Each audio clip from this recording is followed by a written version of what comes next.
with the glory of God and heart to heart with the one that we love. Like a child we come running through the halls of heaven to the Holy of Holies. Joy is overflowing, hearts are overflowing in the halls of heaven. We come running through the halls of heaven. Oh, we come running through the halls of heaven. Good morning. Hi, Mission Hills. Before we take a seat, let's say hi to the folks around us.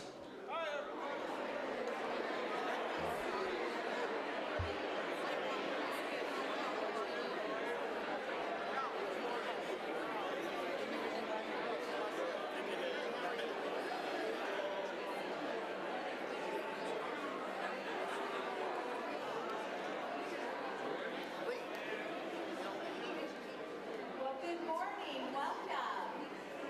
Great to see you here this morning. My name is Karen Buchanan, and I'm the Executive and Connections Pastor here at Mission Hills. And if you're new with us today, welcome. We're so glad that you're joining us.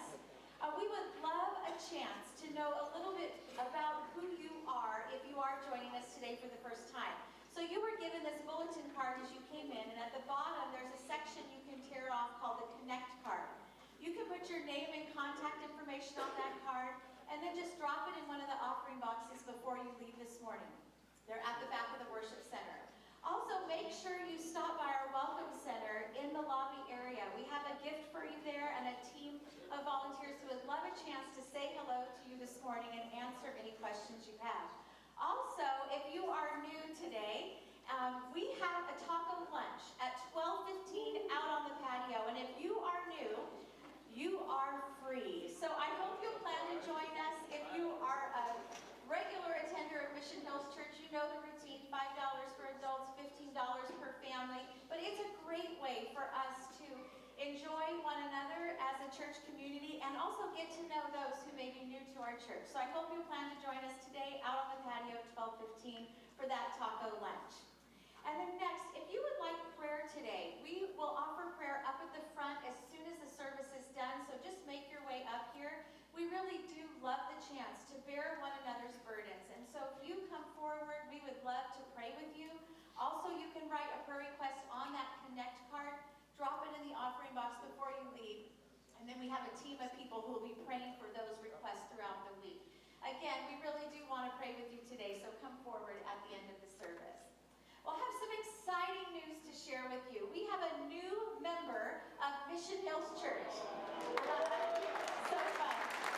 Nick Savio and his wife Emily. Nick is our student ministry pastor, and his wife Emily have a new baby boy, Ezra James. His brother Canaan and sister Noah are very excited. Ezra is doing well. He was born on Friday, and so you'll be seeing them around in the coming weeks, and you can welcome little Ezra to our church family. And then it's Christmas season almost. I know it's Thanksgiving this week, but we are entering the Christmas season. And as a church, we love the opportunity to show God's love in tangible ways to those right around us and those internationally. And we have 3 ways that we're doing that. First of all, we have a Wednesday midweek meal. Every single Wednesday, we have a midweek meal free out on the patio. And we also offer those who need it an opportunity to go shop for food in our dry food pantry. And we need to restock that dry food pantry with some much needed items. And so you can pick up a list of those items at the stand that's in the lobby area it has a logo, midweek meal. You can bring back your bag of groceries, drop it in the lobby over the coming weeks. But really, it is a great ministry for us to share a meal out on the patio every Wednesday with our community. And for those who need a little extra help, they do get some food before they leave. So we can help stock the food pantry. The second thing we're doing is Angel Tree, and you saw that slide flash up there. Angel Tree will start next weekend. It's a chance for us, Mission Hills Church, to provide gifts on behalf of a parent who may be incarcerated. So the parents are in prison, and we provide a gift on behalf of that parent for the child. These are kids that are right in our local community. So we will have the Angels for You to Adopt next week, and we'll start providing those gifts. We buy the gift, we wrap it, and then we deliver it to the home. So that will start next weekend. And then we have another opportunity this year. It's an international opportunity, and here to tell you more about that is Pastor Brian. Thank you. Good morning. Yes, as Karen mentioned, we have a third opportunity. It's to work with, actually, we're already partnering with a ministry called One at a Time. One at a Time provides clean drinking water all around the world. Wherever they find dirty drinking water that causes children and others to be diseased, sick, and really, really infirmed, One at a Time comes in, and with these ingenious water filters is able to take the dirtiest of water and make it something that you couldn't wait to drink yourself. It's just a wonderful ministry. Here to tell us more about it is the executive director and my good friend, Sean Kapoff. Why don't you welcome Sean? Yeah. All right. All right. Thank you, brother. What's up? Now, I should tell you, Sean and I, you may remember Sean. He preached here a few years ago, and I know it changed your life. I was never invited back, though, so apparently it wasn't good. Right. Well, you're here today, Sean. Hey, all right. Don't preach. No. I was a little self-conscious. Sean and I go back to a previous ministry. Before I came to Mission Hills, I was at one of the staff pastors at the Crossing Church in Costa Mesa, and so too was Sean. So we got to know each other, 2007, 8, 9, and 10. We're really good brothers. Tell us more about One at a Time. Okay. I don't know if you know this because it's not really in our face, but the world struggles with getting access to clean drinking water. In fact, the leading cause of death for children 5 and under is due to dirty water. In other words, kids are being dehydrated, they have diarrhea, and they're dying from it all around the world. And it's hard to kind of equate that, but if you could imagine a jumbo jet plane, 600 some odd seats, right? You fill 600 some odd seats with children 5 and under. That plane takes off and then crashes. No survivors. Now, there's a strange reality when it comes to planes crashing around the world. For whatever reason, it makes the world headline news. Everyone hears about whatever plane has crashed around the world. And if a plane filled with children 5 and under crashed, it would make the headline news. And people would start asking questions like, what? Why was this? Why did this happen? And then imagine 10 hours later, another plane filled with children 5 and under takes off and crashes, no survivors. At that point in time, a second plane, I feel like the whole world would stop and say, we have to solve this problem. And that is the global water crisis, and that is why we are on mission to make sure that we can provide clean water to as many families, especially for the children, so that they can have access to clean and safe drinking water. And how we do that is we do it through water filtration. And water filtration is basically just taking out 100% of all the bacteria that's in that water, meaning that the kids who are getting sick are dying from bacterial infection. And we solve that problem. On top of that, we want to make sure that it's sustainable. So our whole organization is built off of relationships. It's sitting with the people. It's empowering local people in the communities to go out and distribute the filters to their neighborhoods. Most of the places that we partner with are local churches or people who are volunteers with those churches, and we empower them, and then they go out and love their neighbor in a tangible way. And on top of that, we have data collection that we attach to that, so we monitor every single filter to make sure that it has its long-lasting effects, which each filter can last up to 20 years. $50 gives clean water to a family for 20 years. I'm not really good at math, but I feel like that's a pretty good deal, right? I mean, it's incredible, and you watch it just changes people's lives as they drink this water. As they look at it and they see the filter, they see clean water, they're like, what is this? It literally changes everything. And what I want to do right now is I want to show you guys a video of a lady who received one and how it changed her life and then those around her. Check out this video.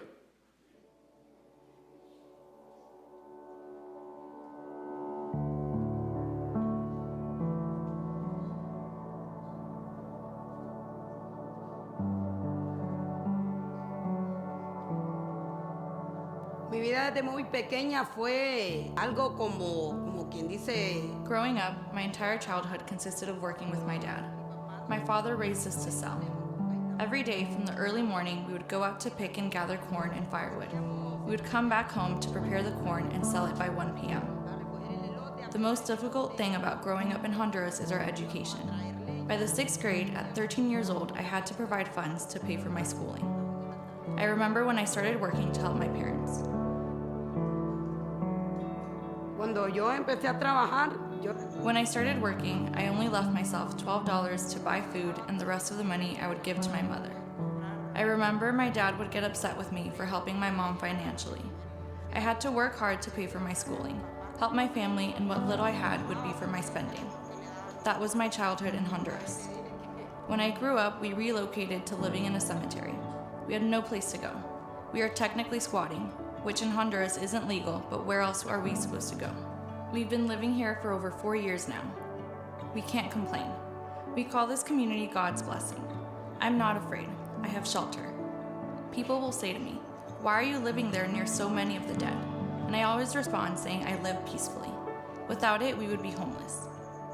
I remember it was November 4th when the hurricanes arrived in El Progreso in San Pedro Sula.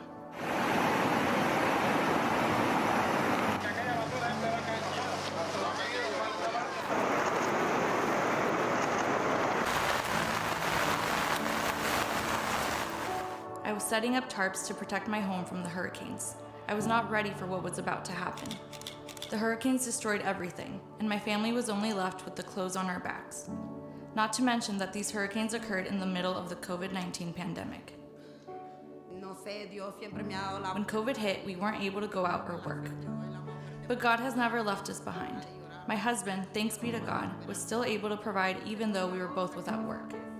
Because of the hurricanes and COVID, this is how we ended up here, on the streets, living in a tent with our kids. We lived there for 4 months. We used whatever we had to build our shelter. It was difficult seeing my home being taken away, but I know that God rescued me and pulled me out of that situation. Then I met someone. Well, back in January of 2021, we partnered with a nonprofit called Humanity and Hope United Foundation. And they are a local Honduran nonprofit. And lately they have been providing disaster relief aid to communities that were flooded by the hurricane. And they called us and asked us to partner with them. And so we have been going into those communities, providing hundreds, if not thousands of families access to clean and safe drinking water. And that's where we met Adelia.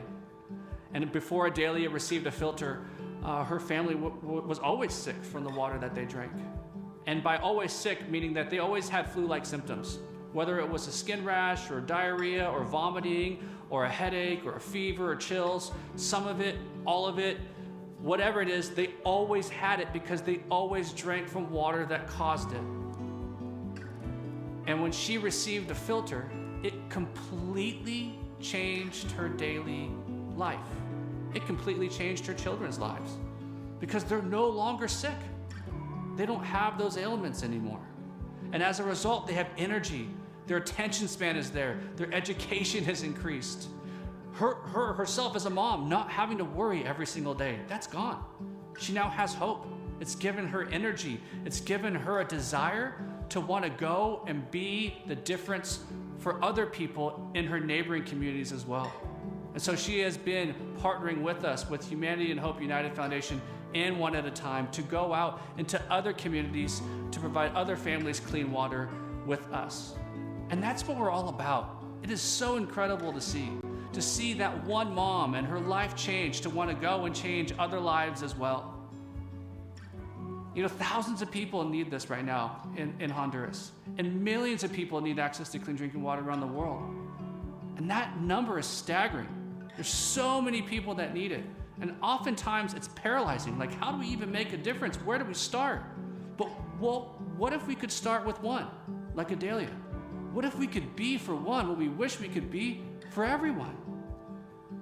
That's what we're about at One at a Time, is looking at people like moms like Adelia and saying, you know what, I can at least to give her clean water, and watching her life radically change. And then that stirs within her to want to go and do the same for other people. And she is. She has been radically changed by it, and now she desires to radically change other lives as well, right down the street from where she lives. Living how we were in desperate need of help with water, food, and shelter. We were receiving food and aid from Humanity and Hope, but we were still in need of clean water. The water that came from that tank was no good. We would have stomach pains from the water. One day, while assisting in a Honduran community named Philadelphia with Humanity and Hope, I received a filter from One at a Time. The water filter helped us have clean water, and we were relieved. How you have helped me, I can help others with the work that I do. I love this because I'm doing what I've always dreamed of, which is to help others. Through you, I have been blessed. Our community has been blessed, and now we can bless others. Through our partnership with Humanity and Hope and One at a Time, not only can I count on clean water, but the majority of communities here in this area can rely on having access to clean drinking water as well.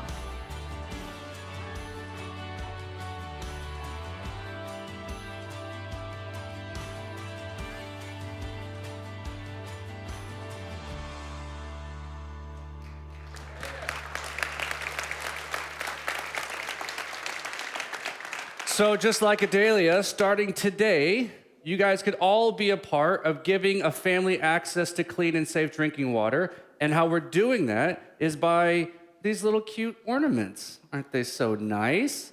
$50 gives a family access to clean drinking water, and it, as I said over and over again, radically changes their lives. It really does.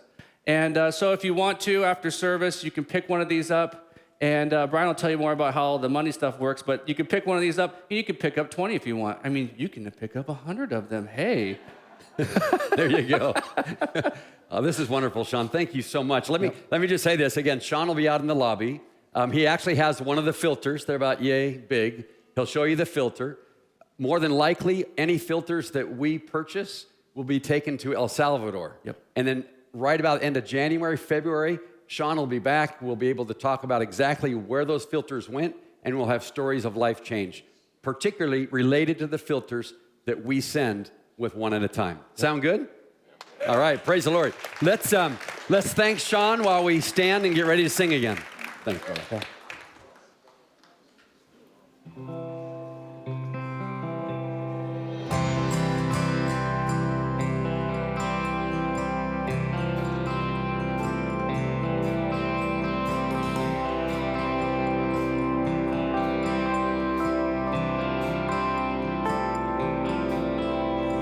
Come now, run, daughters and sons, all tribes and tongues.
Thank you for your kindness. Thank you for your kindness. And thank you for your mercy. Thank you for the cross. Thank you for the price you paid.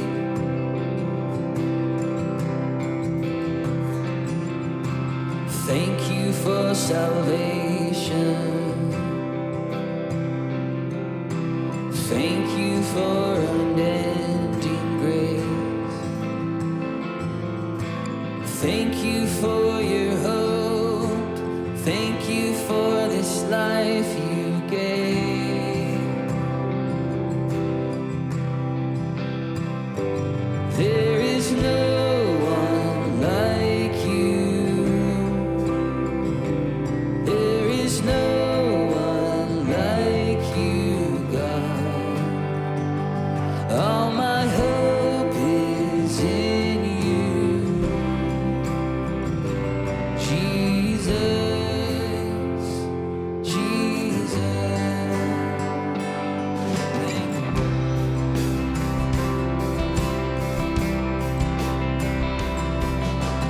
Thank you for your promise. Thank you for your favor. Thank you for your love and everything you've done for me. There's no one. There is no one like you.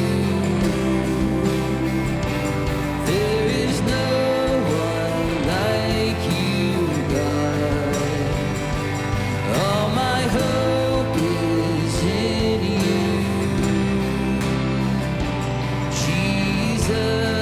Jesus, Jesus. To your name we give all the glory. To your name we give all the praise. You're alive, you're God everlasting.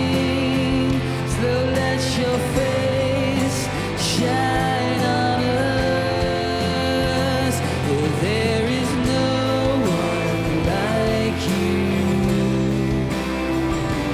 There is no one like you, God. And all my hope is in you, Jesus, Jesus.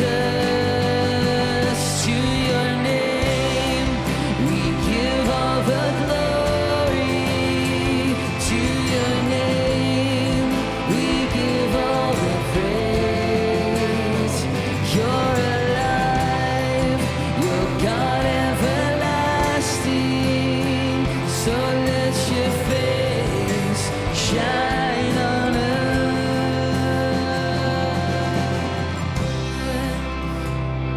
As we worship you this morning, God, thank you for your love. Thank you for this church, this family we have in this church. In Jesus' name, amen. Praise the Lord. What a good God we serve. Thank you very much. Thank you. All right. I'd like to say, too, that if you happen to be a guest this morning, we want to bless you with tacos, but we hope that we can bless you with friendship and just an encouraging time together. So thank you for being here. Any one of you who's here for the first time, excuse me. I'll just get it out of my system. UCLA lost. They deserve to lose. Let's just move on. Just move on. Don't even need to talk about it. Just turn the page. Don't come talk to me afterwards. I know we lost. I know it was close. I know we stink. It's okay. Just, I don't need to hear it. All right? All right. All right. Yeah. I'm injured. Yeah. And if the sermon is so-so today, I was at the game last night. My daughter Camila and her fiance, they surprised me, gave me an early birthday gift. My birthday is in December. Anyways, so yeah, we headed out to the Rose Bowl, and it was great. till the end. So, great time. Well, I've told you before, I love the sound of Spanish words. I mean, it is such a rich language. And Spanish-speaking cultures, they're just so expressive the way they talk. So I love Spanish words. Not only that, once you've mastered the ability to roll your R's, I mean, you feel like you've actually accomplished something on the level, well, at least worthy of a plaque or something, right? I mean, to roll your R's, it was so hard for me. When I finally learned how to roll my R's, I was so impressed with myself. I actually put it on my resume. I did. When I applied for this job, I said, I can roll my R's.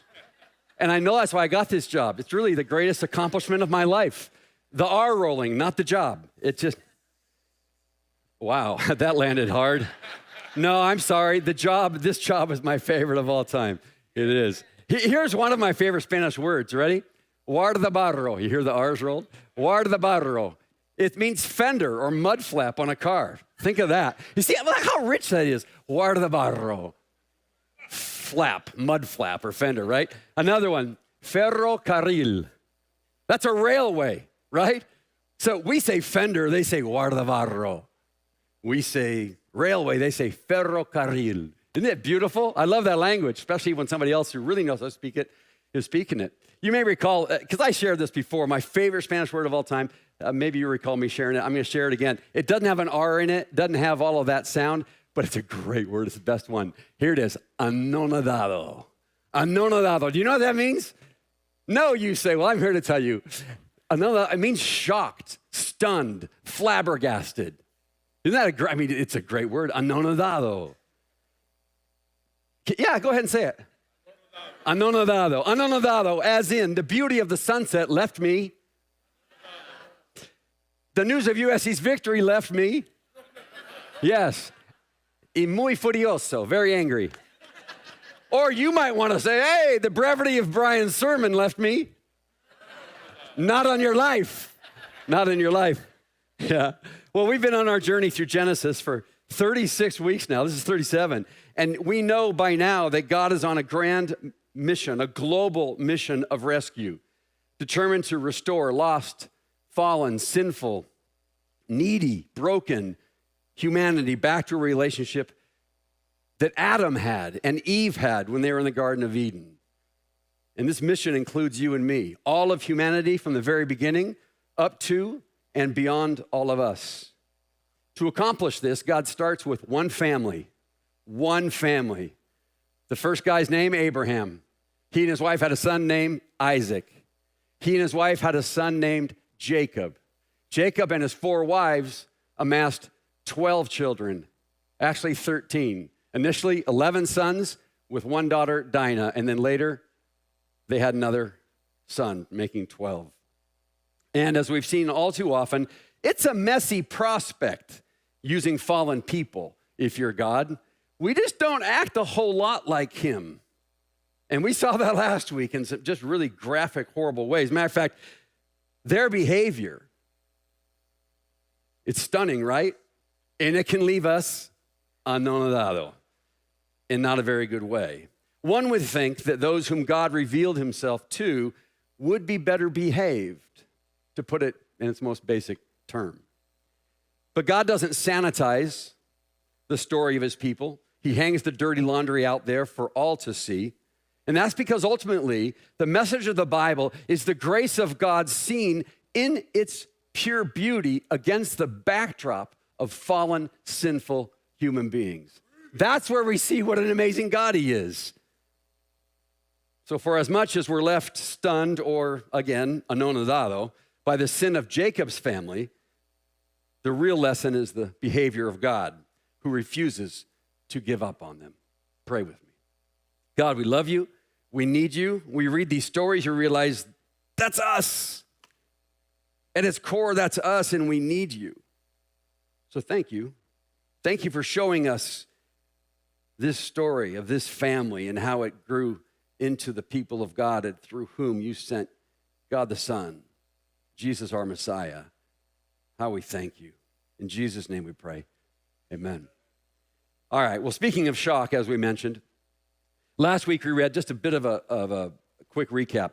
we read of a crisis, we called it a crisis at Shechem in Genesis 34, a crisis at Shechem. And here's just a map to give you an idea. The red dot there, red circle, that would be Shechem. Young Dinah, a teenage girl, daughter of Jacob, she's raped.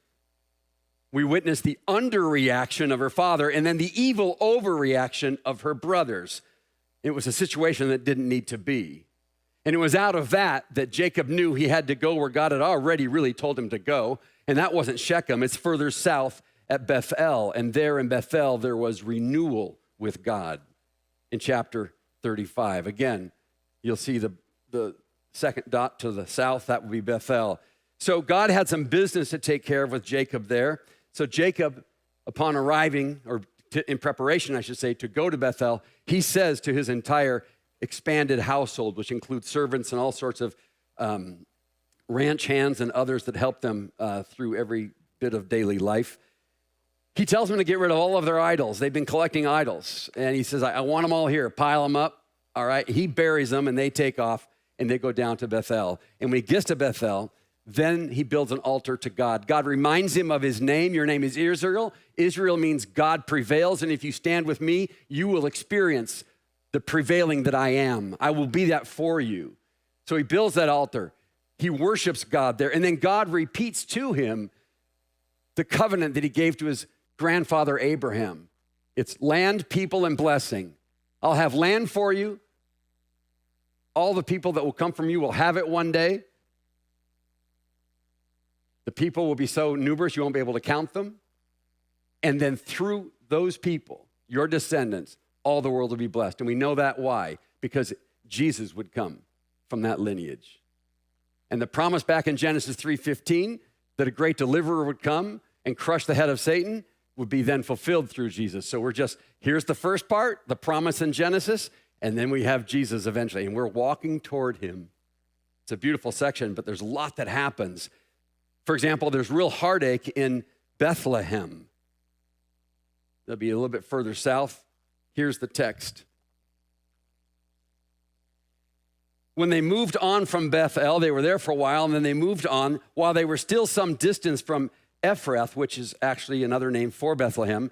Rachel began to give birth and had great difficulty. So Rachel, you know, is the one that Jacob loved more than anyone else. He worked 14 years to have the right to have her as his wife. So she began to give birth and had great difficulty in it, verse 17. And as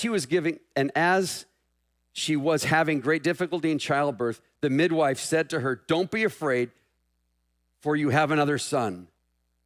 Verse 18, and she breathed her last, for she was dying. She named him Ben-Oni. But his father, Jacob, named him Benjamin. So heartache at Bethlehem. Here we have the death of Jacob's wife, but her father named him Benjamin. Then verse 19, so Rachel died and was buried on the way to Ephrath, that is Bethlehem. Over the tomb, Jacob set up a pillar, and to this day, that pillar marks Rachel's tomb. Verse 21, here we go, right? Israel, again, his name's been changed. You'll hear it used interchangeably, Israel and Jacob. Israel moved on again and pitched his tent beyond Migdal Eder, which is just in the same region as Bethlehem. Verse 22, while Israel was living in that region, Reuben, who's his oldest son, through Leah, Reuben went in and slept with his father's concubine, Bilhah, one of his concubine wives, and Israel heard of it. And that leaves us what? Anonadado. It's horrible. Then we find out that Jacob came to his father Isaac in Mamre, near Kiriath Arba, that is Hebron, again, just slightly south of Bethlehem, where Abraham and Isaac had stayed. Isaac lived 180 years. So now Jacob's down where his grandfather and his father had lived before he went up to Padam Aram, right? Then he breathed his last. So now Isaac dies and was gathered to his people, old and full of years, and his son Esau, Jacob, buried him. So there's a lot of heartache in chapter 35. We're going to go through just a few verses of chapter 37 in just a minute. But you need to know in verse 30 or chapter 36, you've got the last words of Esau. And he ends up being Israel's neighbor. Not only Jacob, Israel's neighbor, but eventually the nation of Israel's neighbor, because from him came the Edomites. So if you're in the southern region of Israel, here's the Dead Sea. Just beneath the Dead Sea and on the other side, the eastern side, the land of Edom. Those are all the descendants of Esau. So that gets us up to chapter 37. And the story of God's people there, we basically now at this point leave the patriarchs behind. When you hear about the patriarchs of the Old Testament, you're really talking about three individuals: Abraham, his son Isaac, and his son then Jacob, whose name becomes Israel, from whom we have the 12 tribes and then the nation, okay? One of those sons now moves, if this is a drama, moves to center stage as the patriarchs are ushered off to the side. And that one son, we're going to begin to look at his life. His life covers chapter 37 to the end of the book of Genesis, chapter 50. You know him as Joseph. Joseph in the Technicolor dream coat. We'll talk about that for a second today too. So let's take a look at Joseph. Chapter 37, verse 1. Joseph, God's man for all seasons. Jacob, lived in the land where his father had stayed, the land of Canaan. This is the account of Jacob's family line. Okay, who are we going to talk about? Joseph. Joseph, a young man of 17. So we'll talk from 17 to the end of Joseph's life. But we already know quite a bit about Joseph, right? Because Joseph is one of the sons of Jacob, and all the things that we've looked at in recent chapters, Joseph was there as a little one, just stepping into his teenage years. So I wanted just to go back through a little bit of what's happened, but maybe a little bit, and think about it. How was it that Joseph experienced it? What did he think of? What did he remember? We can't know everything, but remember all these events Joseph experienced in his childhood. So let's take a look at his childhood just for a moment.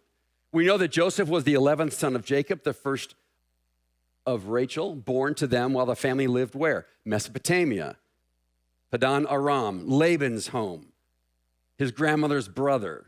As a very young boy, he certainly remembered that day when they were getting out of Padan Aram. They were getting away from Laban, probably riding not so comfortably, but in his mother's arms on a camel, as they rushed out of Mesopotamia because Laban was tracking them down. As a little kid, he probably had a memory of that. Not all the details, but he remembers leaving Uncle Laban's house, And no sooner had the family caravan put the trouble of Laban behind them, and news what? Hey, my dad's brother, my uncle Esau, is on his way to find us. Who knows, maybe he's 7 or 8, 9 years old at this point.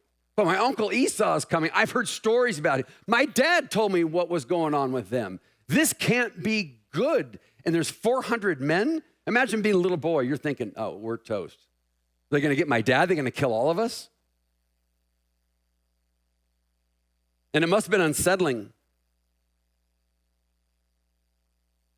It must have been unsettling for Joseph when his dad says, okay, everybody stop. And he divides the family up into groups of 4. And he sends servants, cattle,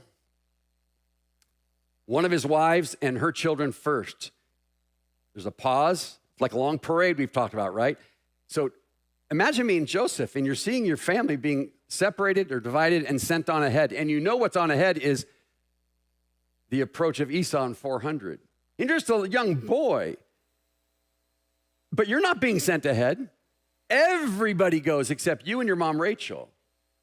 And you know it's for safety. So there really is going to be a problem.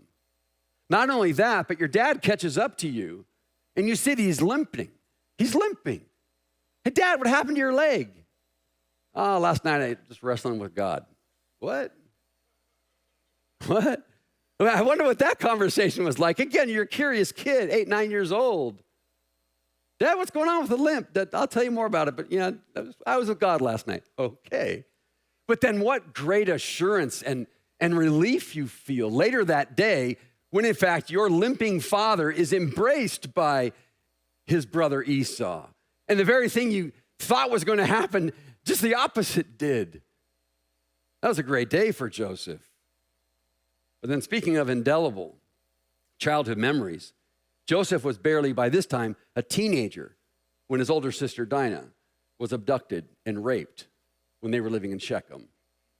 I mean, what a horrible thing to hear as a little kid, to say nothing of listening to his older brother's plans to massacre the men of Shechem and to hear the vitriol having carried out their unspeakable evil. Joseph had quite a childhood. Things that no child should have to go through. He did. Something inside Joseph knew that that was no way for anyone to behave. Seeing his father's anger toward his brothers left him without any doubt. And Joseph would remember the day that his father gathered the entire family, finally fed up with all the evil of Shechem. And the intensity on his father's face left everybody quiet. No one said a word. They were waiting for him, as was Joseph. What's dad got on his mind? He's intense. I want every last idol brought to me. Our family worships the one true God and nobody else. Enough compromise. Enough idolatry. Bring them here. Every idol, every piece of jewelry that even has the slightest indication of an idol engraved on it. I want it here in a pile in front of me. Let's go do it now. And once the pile is here, you're all going to take off your clothes. You're going to bathe. And you're going to put on new clothes. And you're going to leave the old clothes here with the idols. And we're getting out of Shechem. Now let's go. He remembers that day. He remembers that day. Keep in mind, again, he's about 13 at this point. Now they go to Bethel. And what a beautiful day I would imagine that he had, because his father hadn't been in Bethel for 20 years. The last time he was there, he's on his way out of town because Esau did want to kill him then.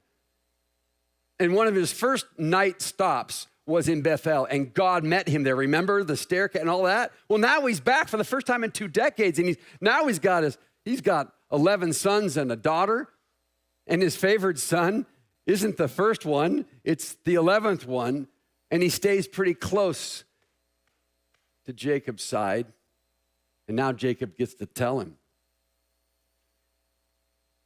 How cool it was for Joseph to hear his dad say, "Hey, son, come here, I want to show you something." And he walks him over to his 20 years ago, when I was trying to get out of town because your uncle wanted to kill me, and rightfully so, because I did some horrible things to him. But this is where I stopped for a night. And I laid my head down on a rock, one of these over here. And son, in the middle of the night, it was a dream, but really it wasn't, because I was awake and I knew what was going on. I'm standing here and this staircase comes down. I don't kid you, son. Joseph, I'm telling you, there was a staircase that came from heaven, and it landed right here. And there's angels going up and angels going down, and I'm fascinated by it all. But then God shows up, and he's standing at the foot of the staircase. And Joseph, I'm telling you, he's talking to me. He's telling me that he would take care of me and my family. That means you, Joseph. You weren't born yet, but that meant you. I mean, what a beautiful thing, right? Tells his son, that was the day. That was the day when God said to me that he would take care of me. He'd keep me safe. He'd watch out for me in the north. That he would give me the same promise that he gave my dad about land and descendants, and the same one to your great-grandfather Abraham. He gave that same one to me. That was the day that my life really changed, son. What a day. And you little Joseph, 13. What 13-year-old doesn't want to hear stories about his dad's life? I remember the story my dad told me several times growing up, but obviously the first time, there has to be a first time, and I was just a little boy. Stories about him going off to boarding school. They were poor as can be, so it doesn't seem to fit, right? Boarding school, but you're poor. They lived in San Diego. My grandfather worked he was a painter in the Navy shipyard down there in Point Loma. And my dad at 14, paper route, I don't know, but he made his way back to where he was born in South Dakota. Sioux Falls, South Dakota, southeastern corner of the state. Little teeny town called Canton in South Dakota. My dad went to Augustana Academy there all through high school, all 4 years. And I remember him telling me about it, particularly when he shared that as a freshman, he played football there. As a freshman, one night he was walking on the football field, all alone, late at night, and he was praying. And God put on my dad's heart, he said, Richard, I'm calling you to full-time ministry. My dad, he's 14. And I remember my dad telling me, he said, it really warmed my heart because I knew it was God talking to me. And so he said, I knelt down at the goalpost, and there I committed the rest of my life to full-time ministry as a pastor. And I just soaked in that story. Not just the first time he told it, but every time he told it.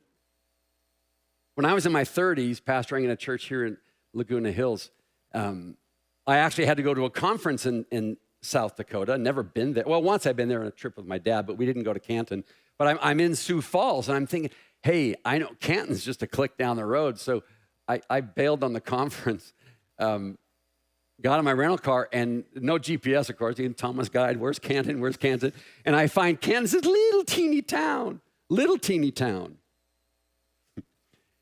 My dad didn't know I was going there, and I got there. I went to a telephone booth. Is that how you say those things? Telephone booth? No cell phones. And I called him. I said, Dad, guess where I am? I'm in Canton. Okay, tell me where Augustana Academy is. Tell me where's that football field? And I found it. And it was the greatest thing for me to stand by that goalpost and see. This was where my dad, 20 years before I was even born, he was 14, it was 1950. This is late 90s, and I'm standing there where my dad said, God, I'll do whatever you want. And he was faithful to it. 55 years, he's 88 now. 55 years he pastored, faithfully, godly man. I mean, what kid doesn't want to hear stories about their father? And you know, we need to tell our children, not just stories, we need to tell them the spiritual story, how God grabbed our hearts. Dads, I hope your kids know how it was that God first grabbed your heart. Mothers, equally important. I hope your children know the story, your spiritual story, how God moved you toward him, how he drew you, and why you stuck around with him so long. It's important. And I can't help but think that Jacob did that. Israel did that for Joseph when they showed up in Bethel. Too many good things, too many profoundly beautiful things happened in Bethel 20 years previously for Jacob that he would remain silent. And his favorite son was Joseph. You know he talked to him. It's a beautiful thing. Childhood experiences. So, standing there in Bethel, I think Joseph said, I want what my dad has. I want the God that my dad serves. Well, then, of course, he had the unexpected death of his mother, Rachel. We don't even know if he had a chance to say goodbye. It was in childbirth that he died. He loved his mom, loses his mom at 13. And then Isaac, his grandfather, dies as well. And all of that is the backdrop to chapter 37 and the rest of Genesis. Because it's all about this young man, Joseph, and how he grew to follow the Lord. So it's important we remember, at least as much as we can put the pieces together, what must have been his childhood. What was it like? So now we will dive in just a few verses of chapter 37, and surprise, surprise, family dysfunction raises its ugly head once again. There's B, a brotherhood of bitterness. Chapter 37, verses 2 to 4. This is the account of Jacob's family line. Joseph, a young man of 17 now, was tending flocks with his brothers. The sons of Bilhah, Bilhah and Zilpah, those are two of Jacob's wives. So he had wives that he pursued, well, one that he pursued, Rachel he wanted to marry. His uncle Laban tricked him, and he ended up with Leah first and then with Rachel, but Rachel was his real love. And then they each had servants who later became servant wives or concubine wives of Jacob as well. So there's a reference to those two here. I'll read it again. Joseph, a young man of 17, was tending the flocks with his brothers, the sons of Bilhah and the sons of Zilpah, his father's wives, and he brought their father a bad report about them. Verse 3, now Israel, Jacob, Israel loved Joseph more than any of his other sons because he had been born to him in his old age, and he made him an ornate robe for him, When his brothers saw that their father loved him more than any of them, they hated him and could not speak a kind word to him. So, you've got 12 now because Benjamin's been born. He doesn't hate Joseph. He's younger than Joseph by a long shot. But the older 10 brothers, they hate him. And there's several reasons why. We've just read a couple. The first and foremost was that Joseph, as you know, is the son, the eldest son, Benjamin being the younger one, the eldest son of Rachel. And all the kids knew our dad loves Rachel more than our mom. And so the son that comes from Rachel is bound to be favored and was. And so there's just this natural jealousy and hatred. I mentioned Bilhah and Zilpah in verse 2 there. It says that Joseph was tending the flocks with his brothers. The particular brothers were the sons of Zilpah and Bilhah, right? Now, they really are a second class in terms of women, in terms of wives. And the Bible doesn't justify it, just reports what's going on in that culture. So the sons of the concubine wives certainly think they're sort of the bottom of the barrel when you look at all 12 sons, right? It's natural. It says that Joseph was tending with them. What it really means is that, because we find out both from the language as well from the context, Joseph, being the favored one, wasn't working alongside the sons, his brothers, the sons of Bilhah and Zilpah. He was managing them. He's like the foreman. He's watching them work. Why don't they like him? There's another reason. Additionally, when Jacob heard the news that his firstborn son Reuben, born to Leah, had sex with Bilhah, Jacob's other wife, Reuben obviously fell out of favor with his father. And as noted by James Boyce, Jacob also repossessed Reuben's rights as the firstborn son and transferred them to Joseph, all the rights of primogeniture.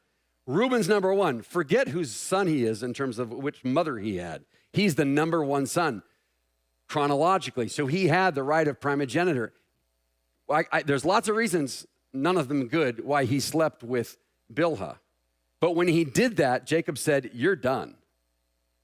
You might be the eldest, but I'm taking away primogeniture." Who does he give it to? Joseph. Why do they hate him? The 11th out of 12 sons is now the son of primogeniture. All the inheritance, or at least a double portion, all the power, all the prestige, all the preeminence. This is more than just, this is daddy's little boy. There's a lot beneath this is daddy's little boy. And it infuriated them. Also, on that note, we talk about the Joseph and his colored coat. There's been a lot of debate about whether it was really colored or what it was like. You could translate the words. I don't. I'm not that great at Hebrew. But those that really are say it could very well indicate not so many colors as it's got long sleeves and the skirt part goes all the way to the ankles. Meaning you can't work very well in something like that because you're not intended to. You're not intended to work. The rest of the brothers would have tunics that would go down just above their knees and would stop here just above their elbows. Easy to work. So Jacob, or Israel, is now making a further designation, or just making it more obvious, as if it needs to be made more obvious. And he gives him this coat that is clearly not a coat of a workman. This is the coat of someone that's more of a prince that prances a little bit too much, perhaps. So the robe makes him a target as well. He should have put a sign, bullseye on his back, or a little sign says, "Kick me, I'm the favored son." And they wanted to do more than kick him. If you go into the New Testament, again, these are just details that help paint the picture as to why there's so much animosity. John chapter 4, verse 5 says that Joseph was given the only plot of land that Jacob had ever purchased in Canaan. Remember, they're sojourners. They don't possess, in the terms of permanently possess, the land of Canaan in Israel for 400 more years, right? Moses, then Joshua. We're way back in time. We're way back here. Well, Jacob did have one plot of land, and he gave it to Joseph. So there are plenty of reasons. And they don't stop. Look at verse 5. Joseph has a dream on top of it all, right?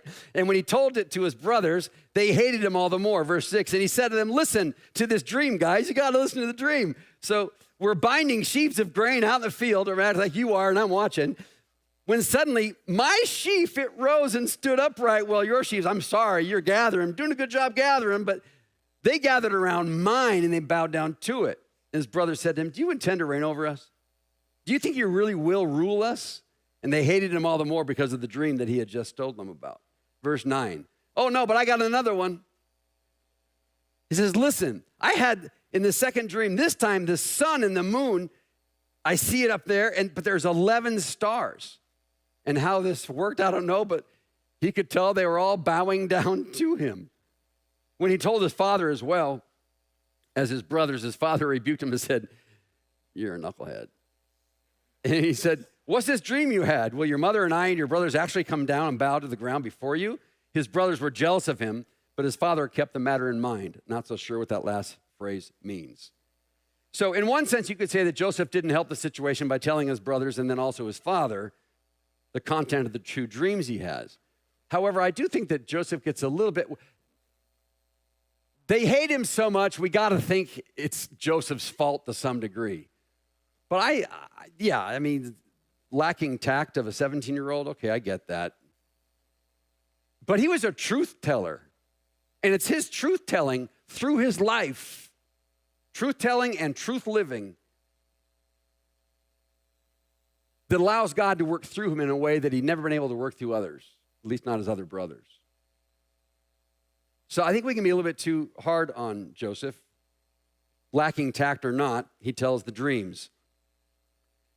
But we can understand the other brothers' bitterness, right? I mean, but their blood is boiling. Remember, you don't want to get these particular brothers mad. What did they do in Shechem, right? They massacred all the men. You don't want to be on their bad side, but Joseph was. So with that, the scene changes in 37. And we find that the boys are actually sent out up north to find better grazing land for some of the flocks of sheep.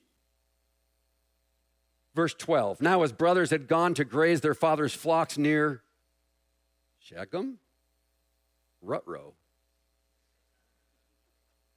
And Israel said to Joseph, as you know, your brothers are grazing the flocks near Shechem. I mean, obviously he's not, right? He's got the long sleeves, the long tunic. He's not going anywhere, at least not to do work.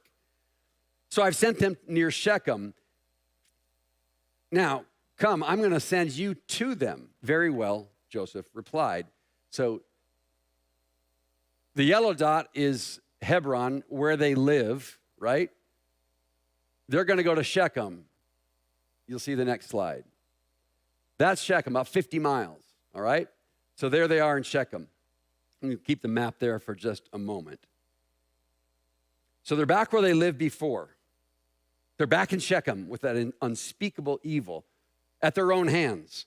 Verse 14, so he said to them, go to him, Jacob says to Joseph, go and see if all is well with your brothers and with the flocks, and bring word back to me. This is just typically his job. This is what Joseph does.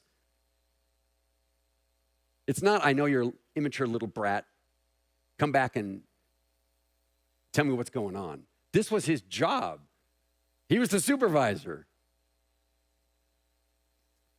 So then he sends him off from the valley of Hebron, which is where they lived.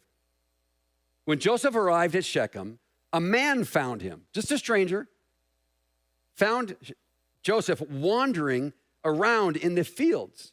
He's looking for his brothers, right? And he says, what are you looking for? Joseph replied, I'm looking for my brothers. Can you tell me where they're grazing their flocks? Again, curious. They're not there. They were sent there, but they're not there. Verse 17. Well, they've moved on from here, the man answered. I heard them say, let's go to Dothan. Jacob, their father, didn't send them to Dothan, but that's where they are. One has to wonder, was the grazing rather poor, where other flocks already ate all the good, grass? What's going on? Or was the memory of what they had done, The blood that they shed in Shechem, was it just too much for them to stick around? And so they go to Dothan, further north. So Joseph went after his brothers and found them near Dothan. But they saw him in a distance, and before he reached them, they plotted to kill him. This is the exact same thing. When they were out in the fields and their dad went out and said, hey, your daughter, or your sister has been raped, they're plotting what they're going to do as they're coming back to confront Shechem, the boy that raped their sister. They see Joseph coming and they're plotting. Again, same guys, same intent. They're not playing around. They plotted to kill him. The sight of his long, flowing, obnoxious robe was more than they could stomach. Here comes daddy's boy. Here comes daddy's boy. Hey, but he's alone. This is going to be a good day. They can't wait. Years of hatred having calcified into an obsession, a cold, calculated plot is quickly agreed to. Verse 19, here comes the dreamer. They said to each other, come now, let's kill him and throw him into one of these cisterns, and we'll just say that a ferocious animal devoured him. Then we'll see what comes of his dreams. Then we'll say, to who? To Jacob when we get back. We'll tell Dad he was just devoured by a wild animal, but he'll be dead in the bottom of a cistern. No one will know the difference. Look at their words. Come and let us kill him, and we'll see what becomes of all of his dreams. The dreams apparently were the straw, the proverbial straw that broke the back. But then Reuben, right? Reuben, who just did this horrible deed, but he's the eldest. No longer does he have all the rights, but within the brotherhood, he's still the eldest son. So he's got some cachet with his brothers. He intervenes, verse 21. When Reuben heard this, that they want to kill him, he tried to rescue him from their hands. Let's not take his life. You're tugging on him, right? Let's not take his life. Don't shed any blood. Throw him into the cistern here in the wilderness, but don't lay a hand on him. Don't kill him and throw him in. Don't kill him and throw him in. Just throw him in alive and leave him there. Reuben said this to rescue him from them and take him back to his father, thinking that later we could grab him and go back. Verse 23, so when Joseph came to his brothers, they stripped him of his robe. I got ahead of myself a moment ago, but now they've got him, right? They stripped him of his robe, which is the sign of what? All of his authority. And they took him and threw him in the cistern. The cistern was empty. There was no water in it. This is just an ancient cistern. And then they expand underneath, and then from below you'd see something like that if you're lucky, okay? Anybody here have an older brother or sister? Yeah, I got my hand raised. They can be kind of mean sometimes, huh? And I'm not trying to make light of this, but they can be kind of mean. Our eldest, Camila, she's the eldest, then came Tomas. So I have a daughter and a son. And when she was a little girl, man, she used to take Tomas and she'd make him put on her leotard and tutu because she was a little ballerina. And she'd take pictures of him dressed up like a ballerina. Or she would force him to play house with her, and she'd get all dressed up because Cammie would dress him up. Poor little Tomas. Brothers and sisters, we can be kind of mean. I've got this really interesting scar on my thumb from when I was just a little kid. I didn't know what had happened. My parents told me. My older brother tried to put me in the oven. Yeah. He had me all the way in, but my right thumb, and he slammed the door. So, yeah. So we can close in prayer right now. It's been a rough life, I tell you. It's been. But they never really wanted to kill me here. And I mean, all joking aside, of course, I'm making you laugh, which doesn't happen as much as I'd like. But this is horrible. They're going to kill the guy. But Reuben steps in. Reuben steps in. A dried out cistern. And then at that point, they sit down callously to eat their lunch. To eat their lunch. How broken must Joseph have felt? I don't know if he could hear their conversation from the bottom of that cistern, but imagine if he did. And what did they do to him before they threw him? They spit on him, kick him. I mean, they stripped him. He's probably naked, just thrown down in there. How humiliating. As they sat down to eat their meal, verse 25, they looked up and they saw a caravan. Now the plot thickens. They're having lunch. Joseph's down there. They're fat and satisfied with themselves. Now they see some Ishmaelites coming. Who are they? The descendants of Abraham, right? The other descendants. And they would be sojourners.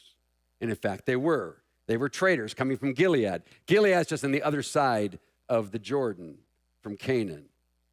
Their camels were loaded with spices, balm, and myrrh, and they were on their way down to where? Egypt, if the map helps. And then verse 26. Judah said to his brothers, what will we gain if we kill our brother and cover up his blood? So now you've got Judah stepping in to help out as well, to spare his life.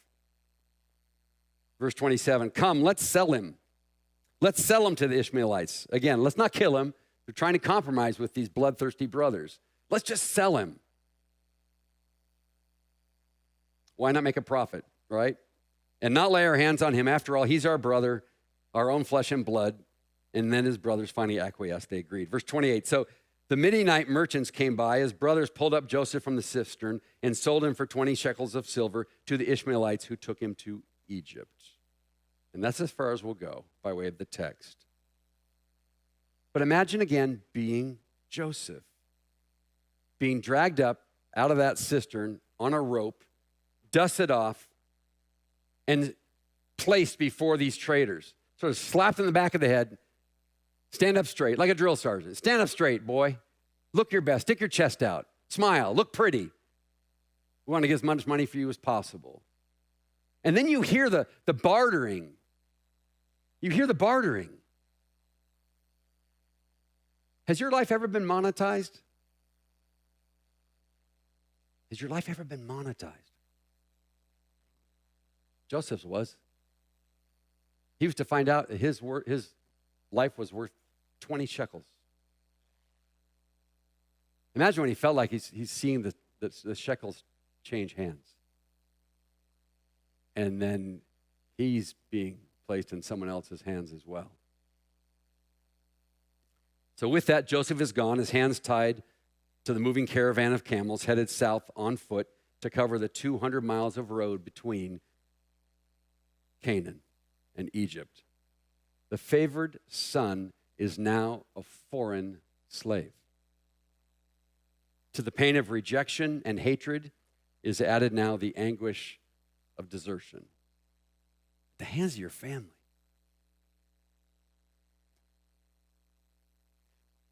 What memories do you carry from your youth? What memories do you carry perhaps from your childhood? Which memories that are painful has God helped you overcome? And which might be the ones that are still hard to even think about? We all have them, don't we? How has God shaped you through the good experiences? How can you see, looking back, that God has shaped you through the bad experiences? The painful ones, even the tragic events of your life or in the life of your family. God was there. He was with Joseph. He was with Joseph. How have you seen him work?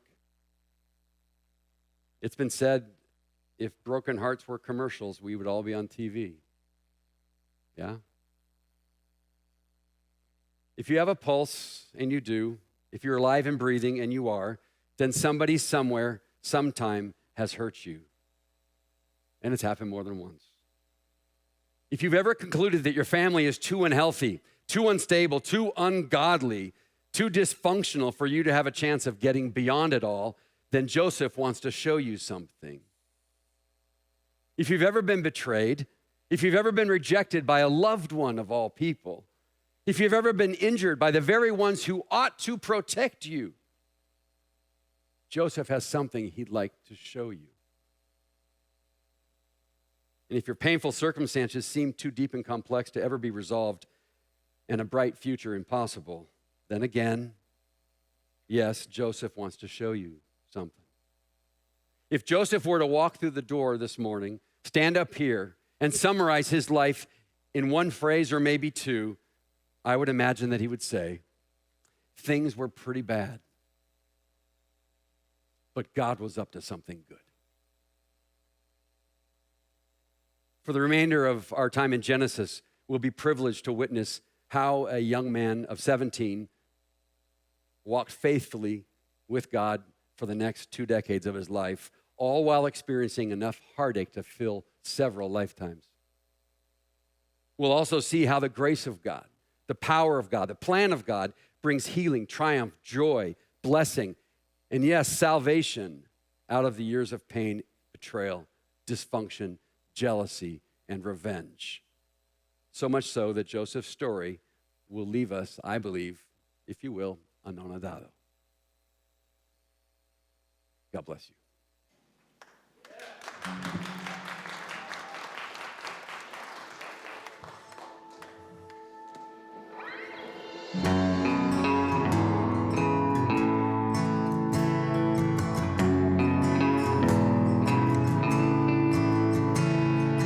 You gave your life for mine, nailed to the cross, you crucified. All my sin and shame, it was washed by your mercy. You are the treasure I find, my reason for living. So let my life become an offering to the one who is worthy.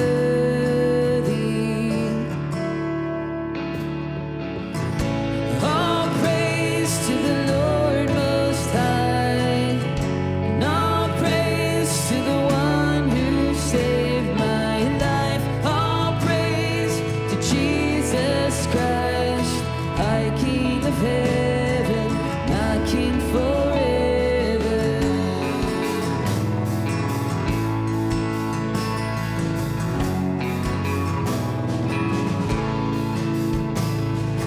You stormed the gates of my heart. The veil in between was torn apart. You hold the keys to the grave, 'cause you bring things to life and you roll stones away. All praise to the Lord Most High, and all praise to the one who saved my life. All praise to Jesus Christ, High King of heaven, my King forever. All praise to the Lord Most High, and all praise to the one who saved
We're going to fall in love with our brother Joseph. I know we are. And I'm so glad we could begin to talk about his life today.